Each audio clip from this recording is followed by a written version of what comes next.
Hello, everyone. Welcome back to another Bite Mark special episode. And joining me today is a very special guest. Say hello to Miskatonic Fox, or just Fox. Say hi. Hello, everyone. Why don't you introduce yourselves to the audience, Fox? My name is Kay, or as you can call me, Fox, and I've been a fan of the Metal Gear Solid series for a while, which is going to be our subject today. I'm from Utah, and I'm a leftist. I'm not sure I'd consider myself an anarchist at this point, but I'm generally libertarian, and we're here to discuss contradictions within the Metal Gear Solid universe. Yes, the theme for today's episode can be broadly summarized as Metal Gear Solid, a series of contradictions. Let me lay my cards out here on the table. I don't have a lot of experience firsthand playing many of the Metal Gear games, which is why I've brought you on, Fox, because I find them very fascinating as a piece of media, but some of the games are very obtuse to get into and so on and so forth. And so I would like to use your experience and many years playing the games as a lens to explore this. And why Hmm. did we pick contradictions? Well, Hideo Kojima is an There's a interesting lot of man. them. Yes, yes, he is. You guys will see throughout the course of this episode. Basically, it's a very complicated topic. Why don't you kick us off with the first contradiction? Um, All right. Well, probably one of the largest in general to discuss is Kojima is very much an anti-war individual. War is a major topic within the Metal Gear Solid universe, as is peace, nuclear proliferation, and arms manufacturing and trade. And in general, he does have a stance that he would prefer to find peaceful methods, I believed. He seemed to sympathize with the non-aligned movement, uh, but at the same time has something of a fascination and worship of the art of war, soldiers, and even the weapons of war. He views them as one of the highest expressions of manliness, oddly enough, throughout his series, it seems.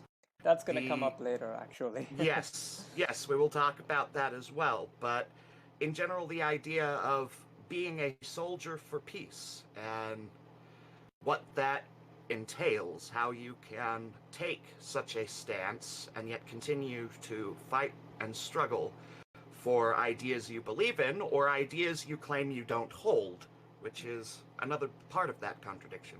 how how exactly would you say that Kojima thinks about war in terms of let's start it off with mechanically.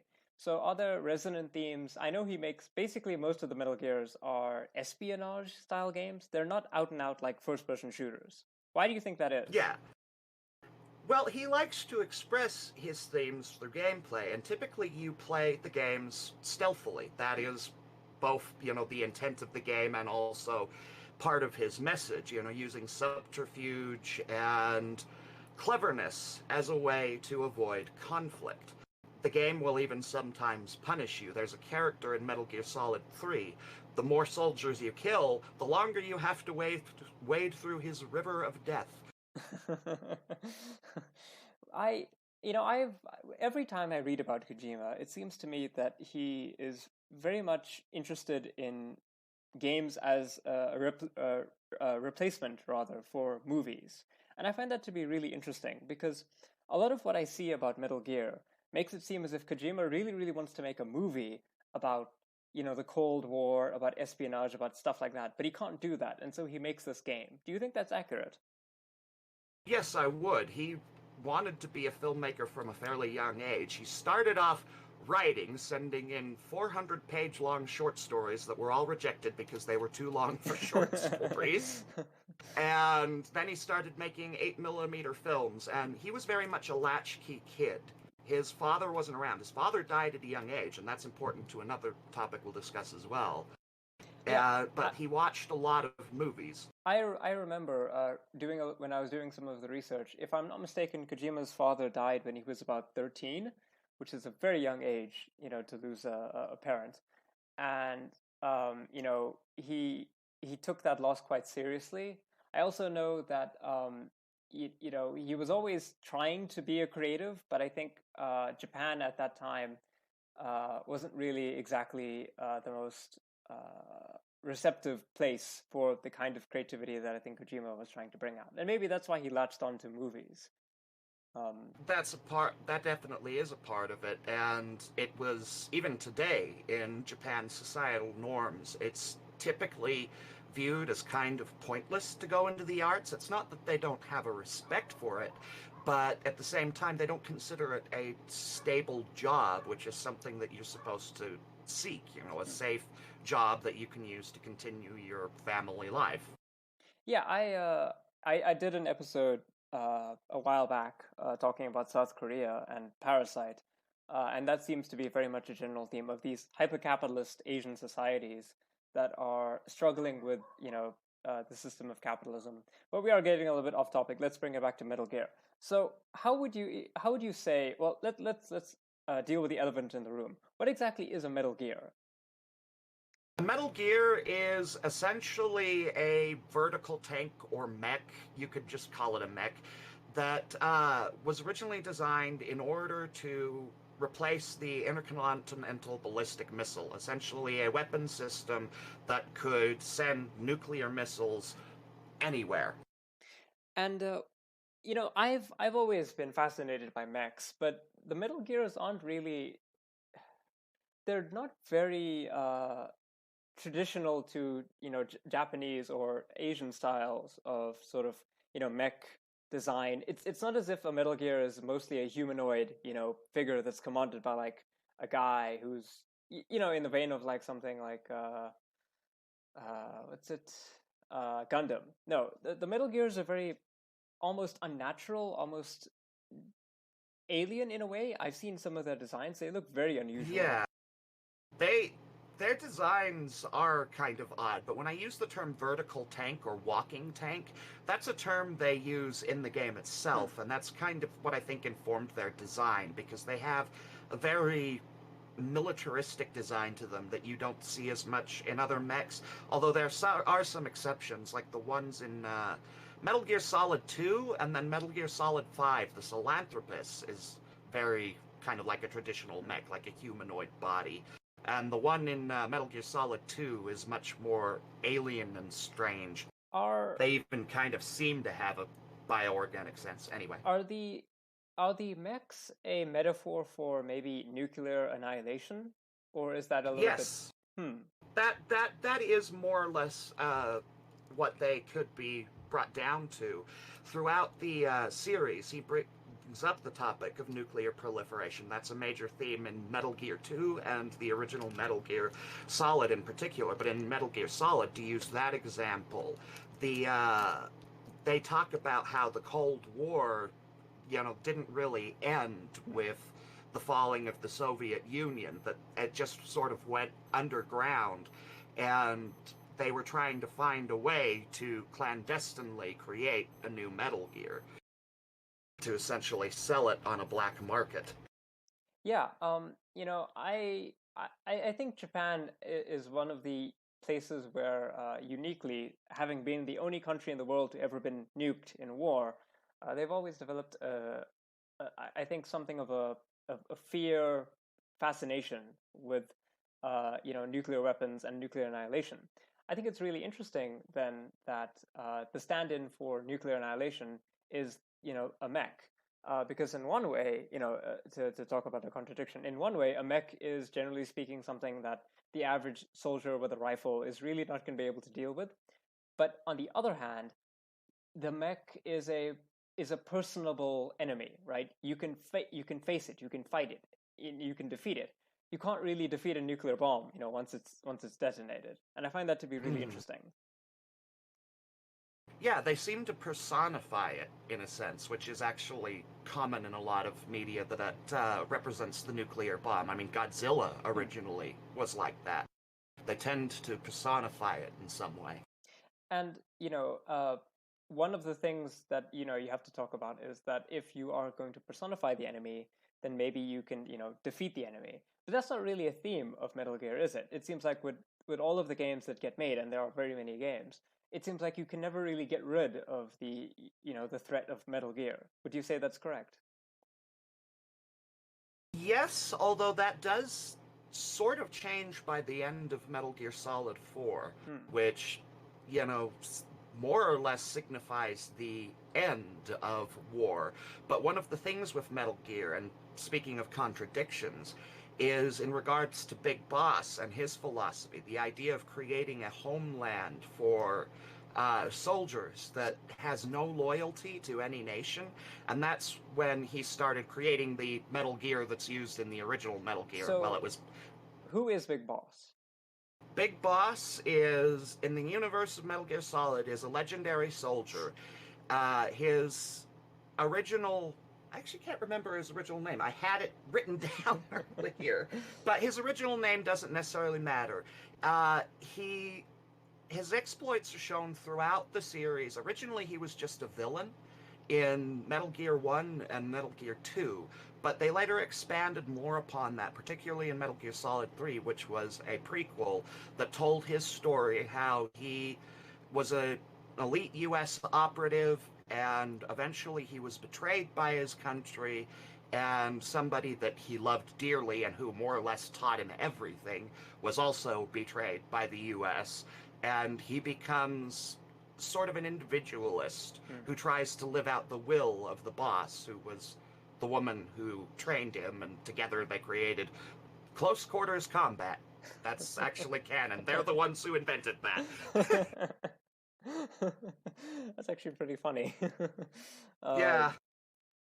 It's interesting that you mentioned that he's a soldier. It's fascinating to me that Hideo Kojima tries to make, okay, so here's the thing about making an anti-war game. There's a game like Spec Ops: The Line, which is a game that is anti-war, but it's anti-war in the way that it's going to force you to commit a war crime against civilians, and then it's going to shame you for doing that. And the whole point is really that you shouldn't be playing this game, really. Yeah. But it was also kind of a satire of other shooters at the time. Yeah, exactly. It's making fun of the shooter genre, right? But at times, it's very difficult to tell whether or not Metal Gear Solid takes itself seriously, or whether or not it's trying to satirize spy movies, action movies. That's a contradiction that I just find so fascinating. It's like, I've seen a lot of memes about Metal Gear Solid, and it's like, on the one hand, Hideo Kojima, there's that common one that pops up. It's like there's a part in the game, in one of the games, where you can shoot a cup and then ice will fall out, and there's an algorithm that they had to put in the game to calculate the melting of the ice, and I was like, what is going on here? What Kojima, what are you doing? But yeah, could you just elucidate that for me, please? Because I'm struggling. I'm sorry. Briefly elucidate on. Yeah, look. On what aspect? The soldiers? No, it's like why do you think? Let me put it bluntly. Do you think that the tone of Metal Gear Solid is consistent? Do you think that for the most part Kojima is trying to do satire, or is he all over the place? He's all over the place, and that's something that's become more apparent as I look back at the series. His tone changes with his own kind of personal whim. You can tell, and the series gets darker as it goes along, but it doesn't always earn that darkness, especially in Metal Gear Solid 5. The earlier games kind of felt like they had a bit of an anime tone. Like, if you could imagine an anime pastiche of American action movies and military movies, that's how I would describe the kind of tone of earlier Metal Gear Solid. And then around Peace Walker 4 and then 5, that tone began to slip. And even beforehand, I feel that it had some strange moments, like torture being a mechanic that if you don't suffer enough, it changes the ending of Metal Gear Solid 1. What? That's crazy. Yeah, if you don't succeed at button mashing, because there's a torture segment where you just have to keep button mashing until you get carpal tunnel. Oh my goodness. But you see, this is why I think contradiction is the best way to describe it, because I think for some sense, Kojima is one of the few auteur game creators, right? Now I know that he doesn't make the games himself. It's literally impossible to make the games at this kind of scale and complexity Hmm. with one person. But he is a figure in the gaming industry that has a huge amount of personal involvement and personal direction in terms of the games that he makes. It's actually kind of a meme that you can look at a game and go, "That is a Kojima, brand game." And I find it Yes. interesting that he's all over the place. That he's in contradiction with himself. That he has these ideas and then he does these things. Like, for example, button mashing is a great example. If you're trying to do a torture scene, what you don't want to do is take the player out of the scene by forcing them to mash buttons on a controller. that Yeah.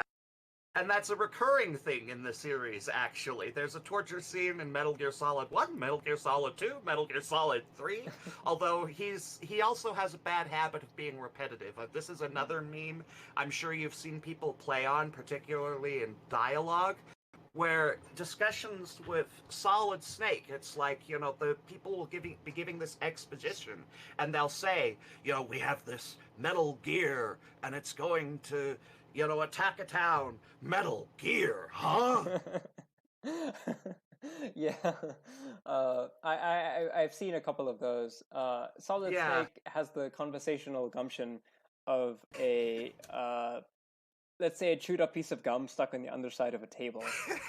He'll stick with you, but it's not going to be the most pleasant experience. Yeah, and like I said, he just has a habit of sort of reinforcing points. Hmm. Just say something, that somebody else said right after they say it.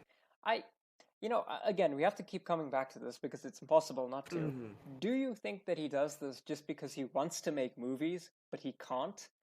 And so his games are essentially an inner expression of his desire to make movies, and they play very much like many movies tend to do, especially older, like back in the day, the heyday of the action genre. A lot of the dialogue in those movies was terrible. Yeah. Uh, I do think that he genuinely does enjoy making Hmm. games as well, but he definitely wishes he were making movies.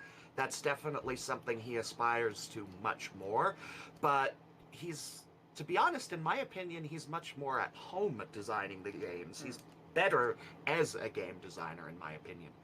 I think that's really interesting because, on the one hand, a lot of things that I see in the Metal Gear series it looks kind of ridiculous and silly. But on the other hand, I see some examples of very compelling, very interesting game design, very meaningful moments where two characters will have an emotional revelation and they will seriously talk about a thing that doesn't get talked about. Like, say, for example, Metal Gear is one of the few franchises that I know of that actually favorably gives a light to someone like Che Guevara, right? That's not Mhm. something that happens in video games. And it's just it's a mishmash of different ideas, and it comes across sometimes confusing, but sometimes also very sincere and earnest. Like Kojima wants to Yes, tell you something personally, and he's going to do it. that's definitely what I believe he's trying to do, and he tries to communicate those themes through his gameplay sometimes. Sometimes he does it well, others not so much. And, I bring up the whole torture thing. Another example of him kind of putting that into the game, but maybe stumbling a little, is with Metal Gear Solid 5. Uh, with the character of Big Boss, Hmm. they tried to make him, a fully fleshed character through the prequels. But the question was, when does he become a villain? And Metal Gear Solid 5 tried to, do that a little bit, get to that point with the twist that you were playing as a clone of him, as, Venom's Snake, who eventually was meant to be an avatar for the character. He was just some random medic who got chosen to essentially become, emulate Big Boss. He believed he was Big Boss. That was his entire purpose.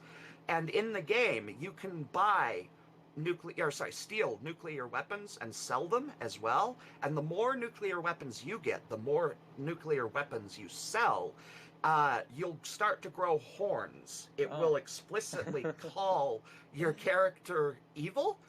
Like, he will become more demonic looking. I think even at some point he even gets covered in blood if you start selling the nukes.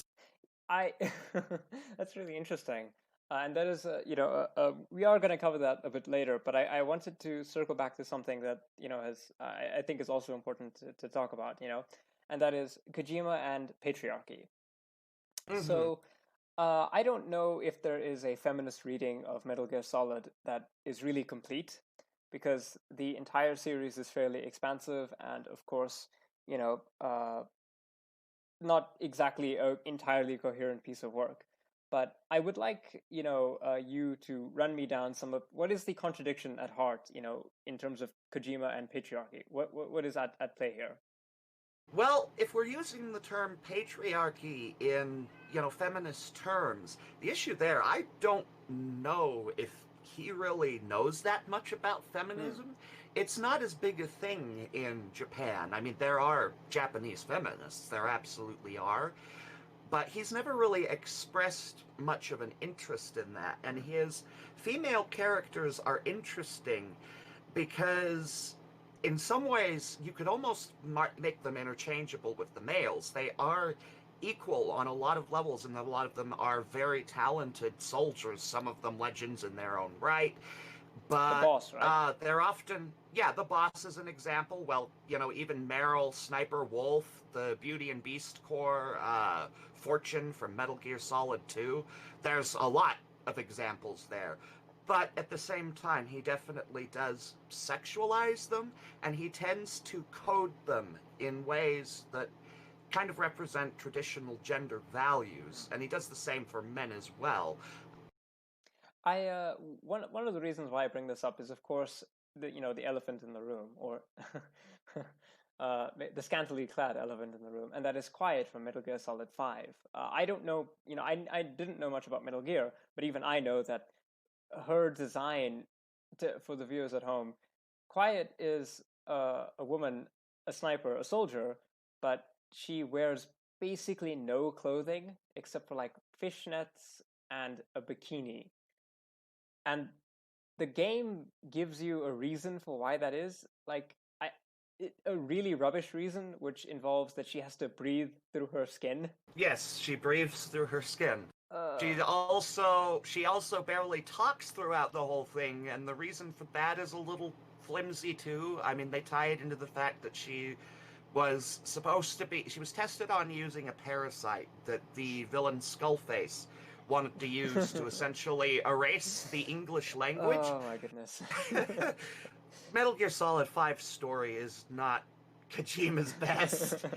And, I mean, Quiet is the most infamous example, but that's not the first time he's done something like that. I mean, I haven't played Peace Walker, but when I was doing some research on Peace Walker, the character Paz, who I was aware of because she's in Metal Gear Solid 5, and we'll bring her up as well, but she literally pilots the Metal Gear in Peace Walker in a bikini the whole time. And it's also especially weird because you're initially led to believe she's a minor. Oh my gosh. She's not, but... That's weird, right? That's very weird. It is. It is. It certainly is. Okay, and so I have to ask, because this is, I think, another important contradiction, if we're going to be talking about contradictions, and that is, Kojima has this idea of presenting women, like you said, in a fairly progressive way. The idea of boss as a character is really progressive, right? Powerful female military soldier who has her own agency, her own ideas, and ultimately, sets up in motion, consequences for the world that, a man is typically responsible for doing. Mm-hmm. And then I looked up her character design, and I think she's got like, why is her shirt unbuttoned? A little bit of sexualization again. Plus, they also she has a scar on her chest that is actually they try to justify it in the sense that she wants that scar on display to show her pain to the world because she gave birth to a character who we later find out is Ocelot, literally on D-Day, on the battlefield, and it their child was taken from her, and she has a snake-shaped scar to kind of remind the world of that.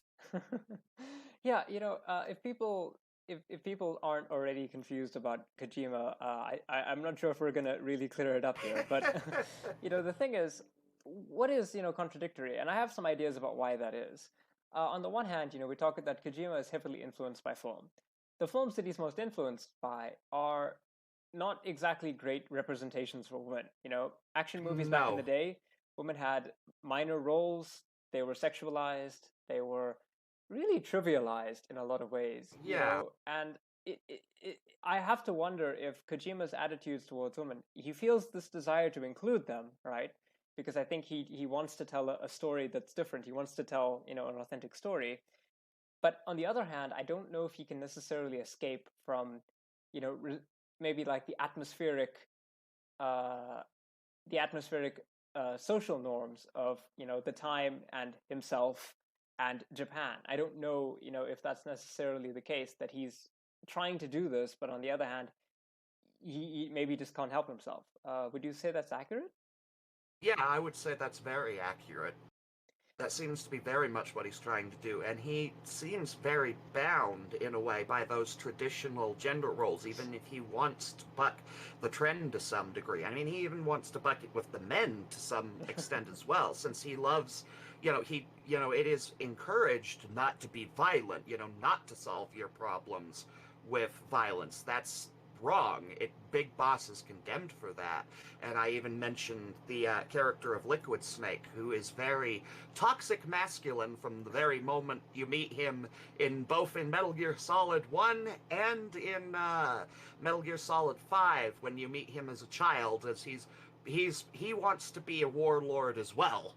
And you frequently have conflict with him as Big Boss. Why don't you tell us about Liquid Snake and toxic masculinity exactly, because I don't know anything about Liquid Snake. Well, Liquid Snake is a clone of Big Boss, much the same way much the way that Solid Snake and Solidus Snake are. But yeah, I know the names. Is there a plasma snake and a gas snake? No, they're not. You know of all the snakes except Naked Snake and Venom Snake, who are technically just different names for Big Boss and the body double of Big Boss, respectively. We are going to talk a little bit about Death Stranding later, but I just have to say Kojima and his name conventions are wild. Yes. All right. Anyway, Liquid Snake, when you're introduced to him, he's right off the bat talking about the legacy of Big Boss and a desire to live up to it. He wants to be a legendary soldier, much like Big Boss was. It's a big status thing for him, and he's consumed by that much more than anything else he's doing. He could care less about war or, where the Metal Gear is ultimately going to go, who it's going to be sold to. But he wants that status, and he sees himself as needing to do it because he believes that he has the recessive traits of Big Boss. That turns out not to be the case. Solid is the one who received the recessive traits and is therefore the quote-unquote inferior clone. However, his obsession with that is he has to become the superior. He has to prove that he's not a runt. Oh. And that also, in a lot of ways, is kind of his undoing in the end. They bring up the whole thing about genes don't make who you are in that game. They contradict that in places later on as well. But despite Solid being in technically the actual inferior one, he wins out when Liquid Snake dies of a disease known as fox die, which was intentionally meant to eventually cull the clones. Oh my goodness. Oh boy. This is really interesting. I remember reading in your notes that Metal Gear Solid 4 and 5 are very turbulent, and I'm starting to see why that is. Mm-hmm. Well, Metal Gear Solid 4, when I mentioned he was a bit all over the place, he puts so much of himself in his games that you can even tell what mood he is in at a time. And Metal Gear Solid 4 is probably the most infamous example because he did not want to make that game at all. He wanted to make anything but another Metal Gear Solid. And he more or less just made that out of obligation because there was nothing else, he really could make. Konami wasn't really interested in anything else that he was proposing. And Metal Gear Solid 4 is, as I mentioned earlier, when the series tried to get a little darker, a little meaner, and a little more cynical at times, in spite of a kind of hopeful ending. But I think that has more to do with the fact that he started to make peace with some of his own views as well as some of his father's views, because he puts the topic of family into his games a lot. Yeah, I noticed there's quite a lot. Like there's Paz, obviously. You said you talk a little bit about her, but then there's also the B Squad. I think they're also like a weird kind of. Well, actually, why don't you get into it? Because I'd be interested to hear your thoughts.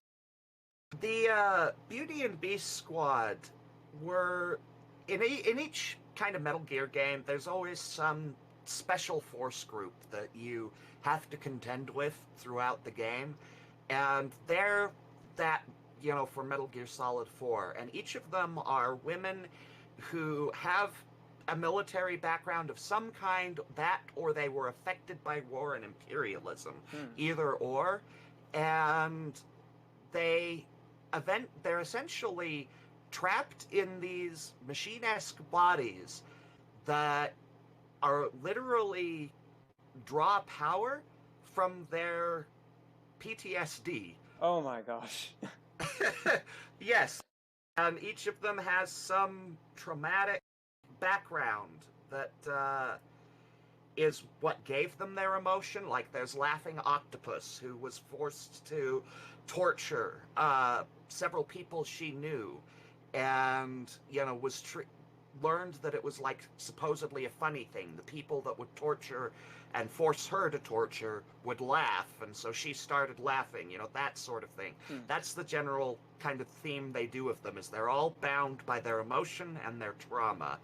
Oh And as no. far as what they, yeah, and as far as what they did with Paz in Metal Gear Solid 5, this was also kind of infamous, but she was, Yeah, I was reading about it. It's messed up. yeah, she was captured by Skullface and Cypher, who are more or less, I mean, Cypher is just another term for the Patriots, who are more or less the main villains of the series. But, anyway, she was forcefully raped by. Content warning. Sorry. Content warning. Yeah, sorry. She was raped by Chico, and Chico was a child soldier in Big Boss's army, and he was forced to do it. He did not want to do it, and it traumatized him as well. And then, while on the plane, you find out she had a bomb in her stomach, and you have to perform surgery, unanesthetized, to remove the bomb. And then it turns out there was another bomb implanted in, I believe they said her womb or her cervix, one of the two, that they weren't able to remove, so she jumps out of the plane and sacrifices herself. That's horrific. Oh my goodness. Yeah, that is how extreme they went in terms of dark content in the later games. And there was dark and serious stuff in them before. I mean, you're still dealing with nuclear war. The concept like child soldiers was introduced early on, but they never really went that far. Yeah, that sounds like, that's like darkness and edginess for the sake of edginess. You know, you're not really. I mean, damn, that is really messed up, and I'm not sure if it's necessarily the best idea to have a female character whose life is this messed up, and then she just dies in a very horrific way. I guess is character development, and going back to that idea that back in the day, women were really just sacrificial lambs for character development of men, and that really kind of reads a lot like that. Yeah, well, that's another thing, is a lot of the women get sacrificed. Almost, it's a recurring theme that they either do or that they are defined in some way by a trauma in their past. I mean, that's true of Meryl, that's true of Sniper Wolf. I mean, Meryl does have more character than that. That shouldn't be, that's a little unfair, but I think you kind of know what I mean. They have that scene where I have to wonder if perhaps maybe some of this is maybe the fact that Kojima was raised by, his dad died when he was young. He was raised by his mother. From what I've read, they weren't too well off, growing up. No. So I don't know to what degree, that kind of situation would really give its own, kind of traumas and social conditioning to a kid. Yeah, it's kind of messed up. Well, it very much did affect him. I mean, with his father reflects some of the ideas explored in Metal Gear Solid, because his father wanted to join the Navy, and even when he was younger, he'd climb to the rooftops to watch the bombs fall on Tokyo during the air raids, and he had a huge admiration and love of soldiers, but was disgusted by war. And I kind of even have this direct thing here where Kojima's talking about, as a child, he made Kojima watch an anti-war film, Night and Fog. This isn't the kind of movie a child can understand, says Hideo Kojima. There was this other movie, but I can't remember the name of it. America and Germany are fighting, and they run out of resources, and their casualties are melting. It gets to the point where they're no longer able to continue fighting, so they agree to a ceasefire for a day. As a child, I couldn't understand this. If they can sit down and talk like that, why do they even need to fight in the first place, I thought. That's kind of what he was thinking when he was young. That's kind of how he was raised, and, to see the world. And you can see that reflected, because he loves the idea of a soldier, of somebody who is willing to use their strength to fight for something they believe in and protect their people. He is very much in love in that idea, but he hates nations, he hates the men who send soldiers to war, so on and so forth. That is actually the perfect segue into the last major contradiction, and that is Metal Gear Solid as anti-war war games. So, I think there's always a contradiction in a video game where you have an idea of the game. I think the term is ludonarrative dissonance, to put on my fancy game critic hat, where you have a theme of the game that is contrary to the mechanical reality of the game. My preferred example is Darkest Dungeon, one of my favorite games. One of those themes, it's a great game. One of those themes is that you have to not treat the people that you send into the dungeons as people. You have to dehumanize them and treat them as meat. Otherwise, you are not going to be able to sustain the war against, the evil. However, Darkest Dungeon, allows you to, if you feel for those people, you will have a bad time playing the game. And if you don't feel, then you'll have a ludonarrative dissonance. But if you don't feel anything for them, then you will just be able to send them into the grinder time after time. And, with Metal Gear Solid, you've got a game about soldiers, you've got a game about armies. And, perhaps most importantly, the question of whether or not war is, and you can speak to this, but whether or not war is some kind of an inherent thing in humanity, that we always need soldiers, that we need war, but we want peace, but we can't disentangle ourselves from this contradiction. Would you say that's correct? Yeah, I would say that is correct.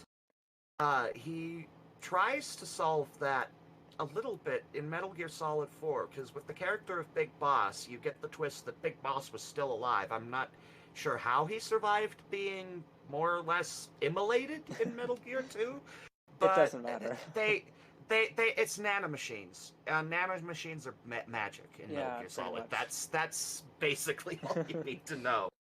But there's a quote that Big Boss has at the end of Metal Gear Solid 4, where he's at the boss's grave, and he's kind of looking back at all that he's done and realized that he's made a lot of mistakes, but that at the same time, his Solid has actually changed the world for the better. But anyway, the quote is, "It's not about the changing the world. It's about doing our best to leave the world the way it is. It's about respecting the will of others and believing in your own. Isn't that what you fought for?" And in a sense, yeah, that is what the boss fought for, is because she wanted to see a world where there were no arbitrary divisions between anyone, be it nation, politics, anything like that. But at the same time, he came to the conclusion that there was always going to be war. I mean, his character also became addicted to war. He said that he liked the war, and even, Solid Snake has to deal with that after Metal Gear Solid 1. He finds out that he enjoys fighting for something, but he doesn't take the path that Big Boss took, which was to essentially create a state of soldiers that would live on their own and, not really answer to any nation, but go where they felt they were needed. And it tries to, solve some of the issues there, but it still ultimately puts the fate of the world at the hands of someone who would probably still have to fight. The war isn't really over at the end just because they finally solve the issue of Metal Gears and get rid of the philosophers. There's still nations to contend with. There's still all of that, really. So the way that I think of Metal Gear Solid, and the way that I think has become a little bit more clear when we have this conversation, is the entire series is Kojima having a conversation with himself about how he feels about war and whether or not you can really distinguish all of the positive things that he thinks and associates with war, like self-sacrifice, the nobility of the soldier, and all of that, with the actual reality of the war, that it causes tremendous suffering, that people die, that it's pointless and destructive, right? That it creates divisions. Yeah.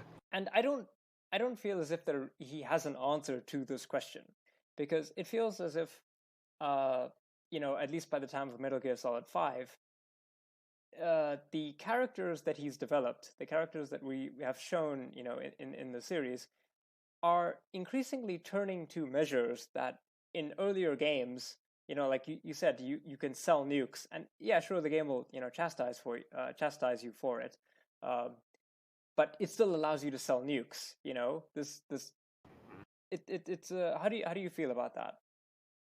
Well, in Metal Gear Solid 5, what he was kind of trying to do there is, again, with the character of Venom Snake, he was just some medic who was more or less given the face of Big Boss and the task to basically become Big Boss. And Kojima was kind of using that as a little bit of a fourth wall break to try and kind of put it in the hands of the player to really illustrate, these are your choices, and it's also up to you to decide whether or not you will live up to the ideals of this character, because you are playing somebody who is meant to emulate Big Boss. But I don't know if it does a particularly good job of really figuring out what you're really supposed to be as quote-unquote Big Boss. You're imitating a character, and you know what he's going to do, because at least if you're following the story, which by this point you should, or else you're not going to have any goddamn clue what's going on. 5 is especially hoary with its lore, but in general, it doesn't really communicate a particularly solid message to the player. In fact, he kind of lost his ability to really send those messages with Metal Gear Solid 4 and 5 because they became a lot more confused and muddled, I feel. He was able to do it a little easier in the earlier games because I can tell you the message of Metal Gear Solid 2, I can tell you the one of Metal Gear Solid 1, but not as much the later games. I have to wonder if perhaps maybe this is a product of maybe Kojima's, excuse me, Kojima's own inability to answer the question. Like, what does a world? How is it possible to build an army of peace? Right? Yeah. How is it possible to build an army of peace? How is it possible to transition? You brought up a quote earlier from the boss, where she talks about wanting a world where capitalism and communism don't exist, right? Where we have transcended these divisions. Now, I find this particularly to be interesting because at the time of the game, right, but also largely of the time of the game's creation, we were dealing with the specter of the Cold War, right? And the communism that Boss is referring to is not communism as we might imagine it or want it today. It is a Soviet style of communism, a very authoritarian style of communism. And I have to wonder, if we are basically just replaying a lot of Francis Fukuyama, who I've brought up many times on my channel, in that we are struggling to imagine a world. I think maybe Kojima as well is struggling to imagine a world beyond the dichotomy that we had. Like, it's very easy in the Cold War to imagine, oh, there's capitalism, there's communism. Several characters talk about communism as if it is a more favorable thing. Brings up Che Guevara as a revolutionary, fighting for freedom. But then as we develop into this new, arguably very cursed decade and, really century, we see that actually there haven't really been any alternatives to capitalism. After the fall of the Soviet Union, very little was actually able to be done in terms of building an alternative. And I have to wonder if you're someone who thinks, okay, the Cold War is going to end, there has to be something, else after this. We can't just be, doing this whole thing. And then you see how things progress as Kojima has done. It almost in a way, maybe forces you to lose a little bit of hope. And maybe that's why the later games are a little bit less coherent, because Kojima is looking for an answer that doesn't exist, Yeah. Well, that's something that a lot of the people in the games in general were struggling as well in the narrative. They were different interpretations of how to achieve that world. Big Boss wanted to... He took, I guess, what you could call more of an anarchist approach. If I were to compare him to anyone, it would be more anarcho-capitalist. They even use the black and yellow color scheme. But at the same time, Big Boss's ideology is contradictory. He claims that he doesn't have one. There's a quote at the end of Peace Walker, I believe, that I heard while researching on that one a little bit. But, we will forsake our countries. We will leave our motherlands behind us and become one with the earth. We have no nation, no philosophy, no ideology. We go where we're needed, fighting not for country, but for ourselves. But that in itself is still kind of a philosophy. Yeah, he has an ideology. Yeah, he just doesn't seem to realize it. It's as noted trash raccoon and internet celebrity Slavoj Žižek says, everything is ideology. It is pure ideology. Oh man, I kind of want in Kojima's next game, I kind of want him to meet like a guy who's just called Hot Dog Man, and it's just Slavoj Žižek. And you meet him, he's just eating a hot dog, and then you talk to him, and he'll just give you like a 3-hour long, yes, discourse. The Pervert's Guide to Metal Gear Solid 5. I would love that, honestly. I would enjoy it too. If this podcast does get big enough, hopefully one day, I will send an email to Slavoj Žižek and ask him if he wants to come on. That'd be fun. I can also tell you my friend Dan is a fan of Slavoj. I'm a big fan of Slavoj. I want to get into reading some of his books. I've seen a lot of his essays. he demolished Peterson. He did honestly a public service by smacking him down, like that. He didn't recover really. No. And then the IDW basically kind of gave up the jig because they couldn't.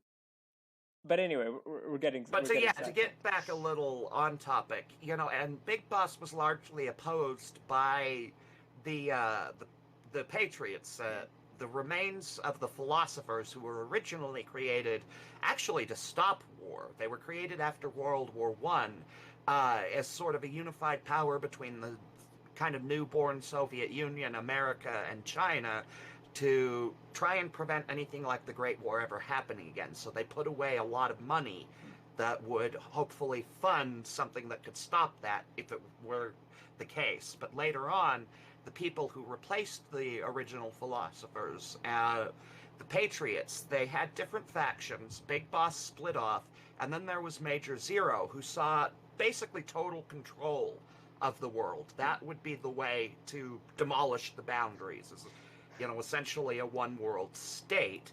And then later on, the AI that later even begins to take over the Patriots turns it into a permanent war economy, which fulfills Big Boss's dream of soldiers having a purpose, but they're still, in a sense, being exploited, since the wars in the war economy are completely contrived. They only exist so that the war economy can continue. It's like the Uber, but for war. Yeah, pretty much. There's a quote that I'm fond of using from George Patton, who is not a nice man. Of course, he was to put it lightly, he was not a nice man. But he has a saying, and that is, the only proper way for a soldier to die is by the last bullet in the last battle of the last war. And I feel like that is very much an ideology that gets brought up, by Kojima, because we have to admit it is a contradiction. War making is not a thing that you can just do, as like a free nation, right? You have to have resources. I know that in Metal Gear Solid 5, a lot of what you do is stealing resources that you can keep your war machine going, right? Because you're not getting people who are making it for you. You're basically kidnapping and converting, quote unquote, maybe even brainwashing people into doing it. And that is antithetical to the idea that we're going to be an army of free men. No, you're not.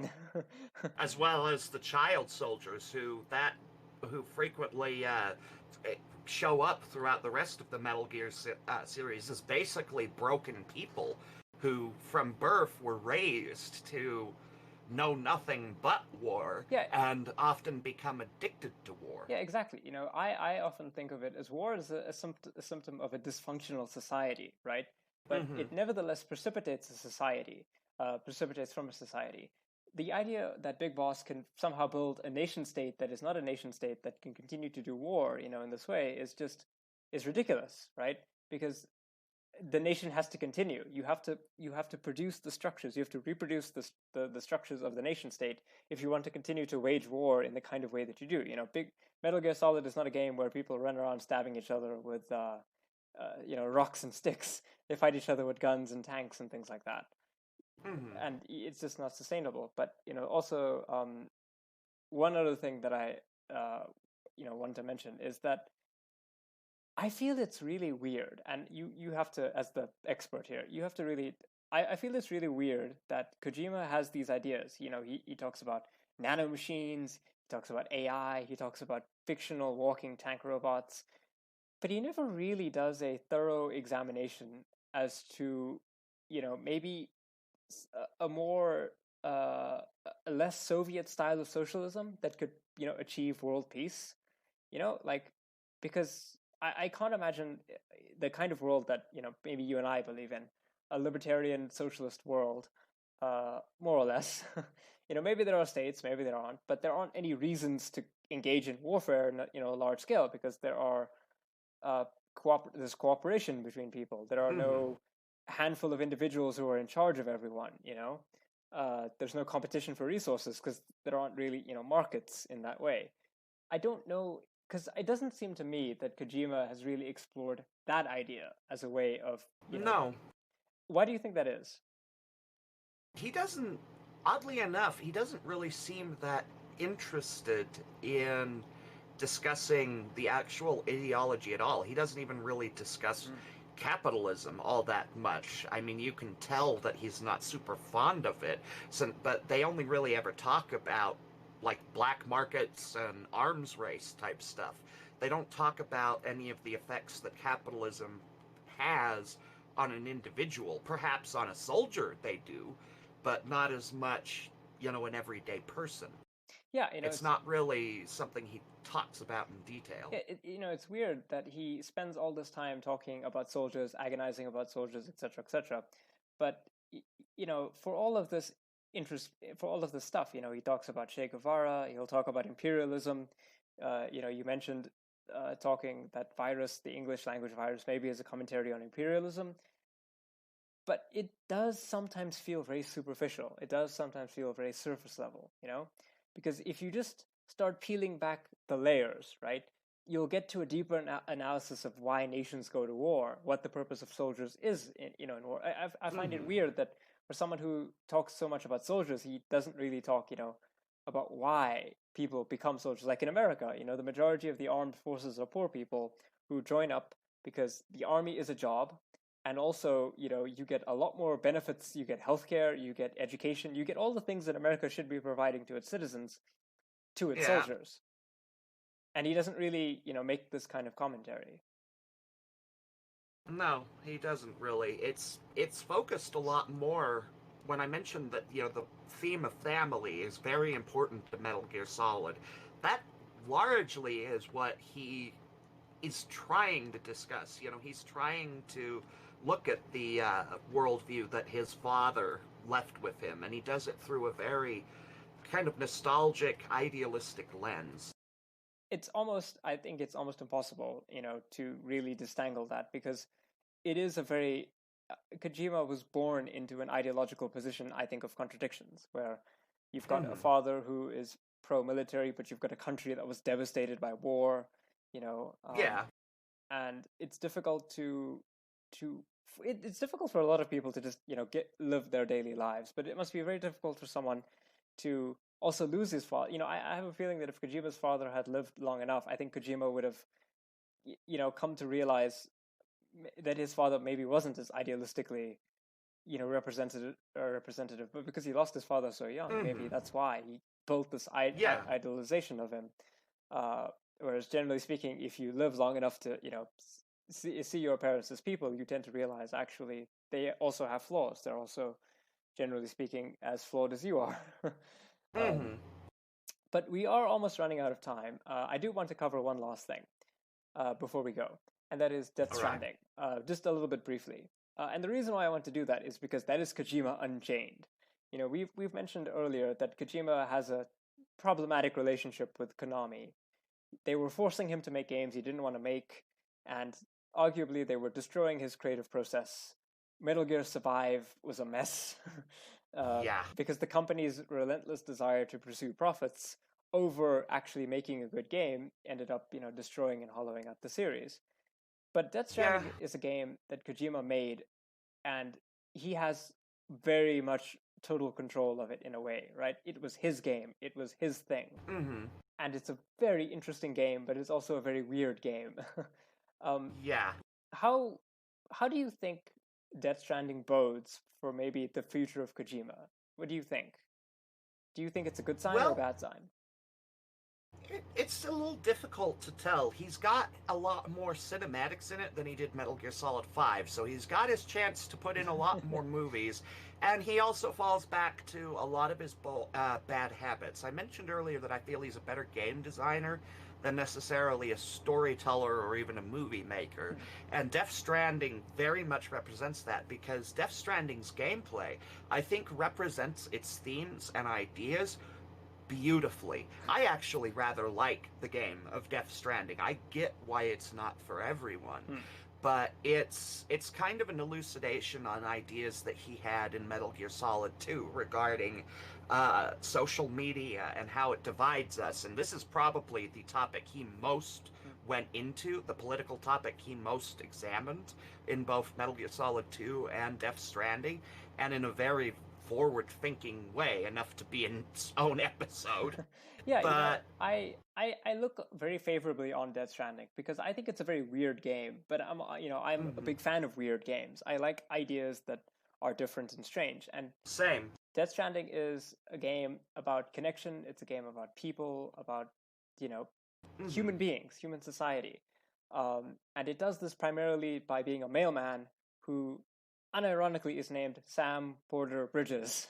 A mailman who's bridging society, who's bridging America, and it is weird, but at the same time, I get it. Mechanically, a lot of what Death Stranding is about is delivered very perfectly. And also there's kind of an evolution because there are female characters in the game, and they aren't weirdly sexualized. They're just people, and it also, on the other hand, you still get a lot of Kojima's classic kind of wackiness because you've got characters who are named like Die Hard Man, and yeah, and also it's full of celebrities. Like Kojima wants to make a movie because you've got like Mads Mikkelsen, you've got what's his name? Guillermo del Toro. Yeah, Guillermo del Toro. You've got I should remember Norman Reedus is the main Norman Reedus. He's the main character. Léa Seydoux.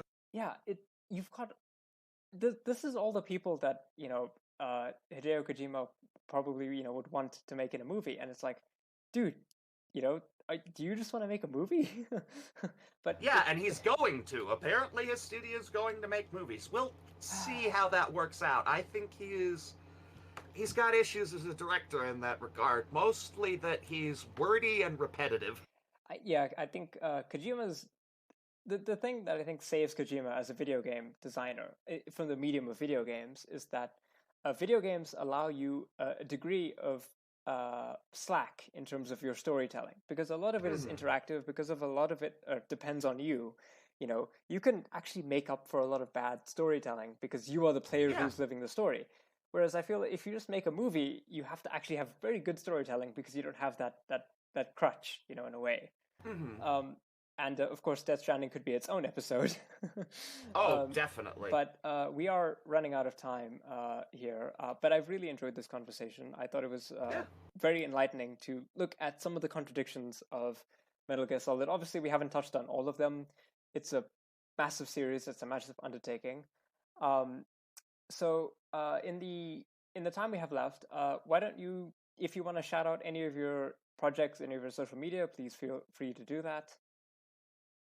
Well, you can find me on Twitter at Miskatonic Fox. Admittedly, I don't really use it all that much. I mostly use it for repost Fox pictures and stuff. But I tend to be a fairly friendly person. I don't have tons going on in my life at the moment. I'm just trying to fix things up, and thought this might be a fun thing to do. Yeah, I'm glad that you did, because I thought it was a pretty good episode. I always love learning about things that I'm interested in, and Metal Gear Solid is definitely one of these things. And if you ever want to do an episode on Death Stranding, or even discuss when I bring up that, it would be a good way to do it is if we talked about Metal Gear Solid 2 and Death Stranding, because like I said, I feel like they're very related, and they're both very much about social media. That I think would definitely be a nice episode. If you guys want to see more of that, please give this video a like, or share it around. Maybe comment your favorite Kojima moment. When you were playing a game and you're like, that's so Kojima. I think my favorite in that regard is in Metal Gear Solid 3. There's a boss known as the End, who is this really old sniper. Yes. And anyway, there's a way that you can beat this boss without fighting him. And that's to leave your PlayStation 2 off for 2 weeks, come back, and he will literally die of old age. That's hilarious. I think maybe my favorite Kojima moment from it's not really a meme, but it's just Revolver Ocelot just talking about his guns. Every time he does that, it's just so funny to me. This is the best gun in the world. Cravings, huh? It gives you no tactical advantage, or something like that. It's just so funny. Yeah. So thank you everyone for listening to this episode. You can check out Miskatonic Fox on Twitter. You can follow Bytemarks on Spotify, on Google Podcasts, basically wherever you get your podcasts. Give this video a subscribe. Check out our Patreon. Our link is in the description. Just a single $1 a month really does help. We hope you enjoyed this episode. Take care and good night, everyone. Yep. Good night, everyone.